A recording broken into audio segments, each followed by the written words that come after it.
कि यह सरकार दम है कितना दमन में तेरे, देख लिया है देखेंगे, जगह है कितनी जेल में तेरे, देख लिया है देखेंगे।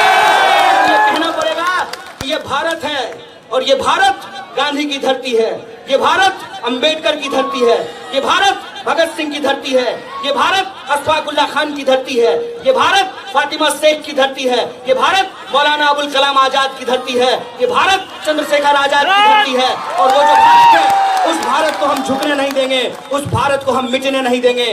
कोई भी काला कानून आप लेकर के आ जाइए, आपको आज संसद में मेजोरिटी है, आप कोई भी कानून पास कर दीजिए, हम सड़कों पे अपना बहुमत साबित करेंगे।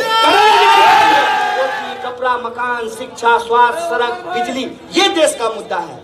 शिक्षा कैसे बेहतर हो, ये देश का मुद्दा है। बिहार का सबसे बड़ा मुद्दा क्या है? बिहार का सबसे बड़ा मुद्दा ये है कि बिहार के लोगों को अपने परिवार को पालने के लिए अपना घर बार छोड़ करके दूसरे राज्यों में जाकर के काम करना पड़ता है। और जब वो वहाँ काम करते हैं तो हमारे साथ क्या बर्ताव होता है? बिहारी शब्द को इन लोगों ने गाली बना दिया है। उनका खेत हम काटते हैं, उनके लिए ठेला रिक्शा हम चलाते हैं, उनका घर हम बनाते हैं, मेहनत मजदूरी करते हैं, लेकिन दो शब्द सम्मान के हमको नहीं मिलता है, वो बिहारी शब्द को गाली बोलते हैं। इसीलिए ये जो हमारा बुनियादी सवाल है, मैं उन नौजवानों से कहना चाहता हूँ जो अपने हाथ में भाजपा का झंडा उठाए हैं, दोस्त तुम नेताजी के पीछे खड़ा होकर के वंदे मातरम करोगे, नेताजी संसद पहुंच जाएंगे, अपने बेटा को फिर सांसद बनाएंगे, तुम रोड पे खड़ा होकर के वंदे मातरम ही करते रह जाओगे। इस बात में वंदे मातरम करने का मतलब, वंदे मातरम करने का मतलब अपने देश से प्यार करना होता है, अपनी मिट्टी से प्यार करना होता है, किसी पार्टी या नेता का चापलूसी करना नहीं होता। इस बात को याद रखना कि अगर अपने देश अपनी मिट्टी से प्यार करते हो तो तुमको चिंता होनी चाहिए कि देश में भ्रष्टाचार क्यों बढ़ रहा है। तुमको चिंता होनी चाहिए कि हमारे स्कूल और कॉलेज में पढ़ाई का स्तर नीचे क्यों गिर रहा है। तुमको चिंता होनी चाहिए जो अन्नदाता हैं वो आज फांसी लगाने को क्यों विवश हैं। तुमको चिंता होनी चाहिए कि एसएससी का प्रश्न पत्र क्यों लीक कर दिया गया है। तुमको चिंता होनी चाहिए कि सिपाही भर्ती में घोटाला क्यों हुआ है, दरोगा भर्ती में घोटाला क्यों हुआ है। देश से प्यार करने का मतलब देश के लोगों से प्यार करना होता है। यह बात अपने दिमाग में डाल लो। और अगर कोई हाथ में बंदूक लेकर अपने ही देश के लोगों के ऊपर गोली चलाता है तो वो कुछ भी होगा लेकिन देशभक्त नहीं हो सकता। ये बात इसीलिए मैं आप तमाम लोगों से कहना चाहता हूं कि ये बड़ी लड़ाई है। बड़ी लड़ाई इसलिए है कि एक तरफ आपको अपने हाथ में तिरंगा थामकर संविधान की प्रस्तावना को अपने सीने से लगाकर नफरत को हराना है, और दूसरी तरफ जो रोजी रोटी, कपड़ा, मकान, शिक्षा, स्वास्थ्य, सड़क, बिजली, पानी, आत्मसम्मान की लड़ाई है, उस आत्मसम्मान की लड़ाई को आगे बढ़ाना है। लड़ेंगे कि नहीं लड़ेंगे? से बोलिए, लड़ेंगे कि नहीं लड़ेंगे? सरकार को हमको बताना पड़ेगा, सरकार को हमको कहना पड़ेगा और साहस से खड़ा होकर के, सीना तान करके सरकार के आंख में आंख डाल करके बताना पड़ेगा कि यह सरकार दम है कितना दमन में तेरे, देख लिया है देखेंगे, जगह है कितनी जेल में तेरे, देख लिया है देखेंगे।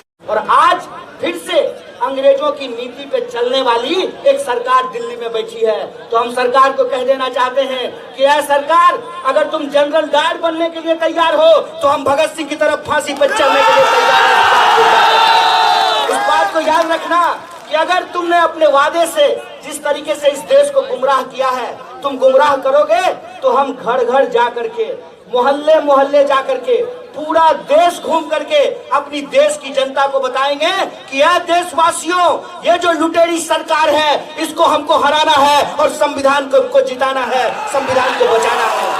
बोलिए, बचाना है कि नहीं बचाना है?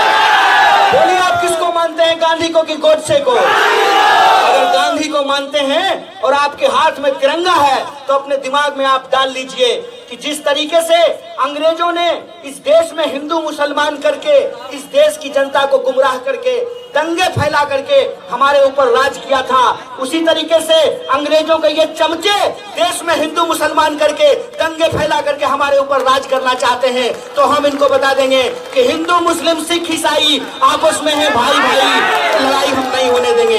ये संकल्प हम लोगों को लेना पड़ेगा। हमको ये समझना पड़ेगा कि असली खेल कहाँ पे चल रहा है, असल खेल हो कहाँ पे रहा है। असल खेल हो रहा है कि दिन रात टीवी में हिंदू मुसलमान चल रहा है। दिन रात टीवी में हिंदू मुसलमान क्यों चल रहा है? दिन रात टीवी में हिंदू मुसलमान इसलिए चल रहा है कि जब खेत में मर रहा हो किसान, सीमा पे शहीद हो रहा हो जवान, तो ये लाजिम है कि टीवी पे चले हिंदू और मुसलमान। इसीलिए कि आप अपने हाथ में रॉड ले लें, आप अपने हाथ में बंदूक ले लें, एक दूसरे ऊपर गोलियां चलाते रहें और ये अपने बेटा को बीसीसीआई का सेक्रेटरी बना दें, ये अपने बेटा को मंत्री बना दें, ये अपने बेटा को विधायक बना दे, ये अपने बेटा को नेता बना दे और आपको ये दंगाई बनाना चाहते हैं। तो मैं खास करके इस देश के जो बहुसंख्यक समुदाय के लोग हैं, मेरा नाम कन्हैया है, मैं उनसे कहना चाहता हूं कि दोस्त एक बार सोच करके देखो, दिल दे दिए हो तो दिल का कोई हिसाब नहीं होता है। कहते हैं ना, दिल आया गधी पे तो परी का क्या करें। तुम दिल दे दिए हो, उस पे हम सवाल नहीं करना चाहते हैं। होता है ना कि जब नौजवान को किसी लड़की से मोहब्बत हो जाए, किसी लड़की को किसी लड़के से मोहब्बत हो जाए, तो माँ बाप जब उसको समझाते हैं कि बेटा प्यार वार अपनी जगह पे है, थोड़ी पढ़ाई भी कर लो, अगर पढ़ाई नहीं करोगे तो नौकरी नहीं मिलेगी, और नौकरी नहीं मिलेगी ना तो प्यार जो है वो खिड़की से कूद करके बाहर चला जाएगा। यह बात कई बार हमको समझ में नहीं आती है, क्योंकि हम दिमाग नहीं लगाते हैं, दिल लगा बैठे हैं। तो जो लोग दिल लगा बैठे हैं, मैं उनसे यही कहना चाहता हूँ कि दोस्त, दिल भी अगर धड़कता रहे, इसके लिए पेट में अनाज का होना बहुत जरूरी है। और पेट में जो अनाज पहुंचाने वाले किसान हैं, उनकी हालत के बारे में तुम जान लो। अगर तुम देश बचाना चाहते हो तो तुमको किसानों के बारे में सोचना चाहिए। अगर तुम देश से प्यार करते हो तो तुमको मजदूरों के बारे में सोचना चाहिए। अगर तुम देश से प्यार करते हो तो तुमको अपने देश की यूनिवर्सिटी और कॉलेज से भी प्यार करना चाहिए। क्या स्थिति की गई है इस देश में? 12,000 किसानों ने आत्महत्या की है।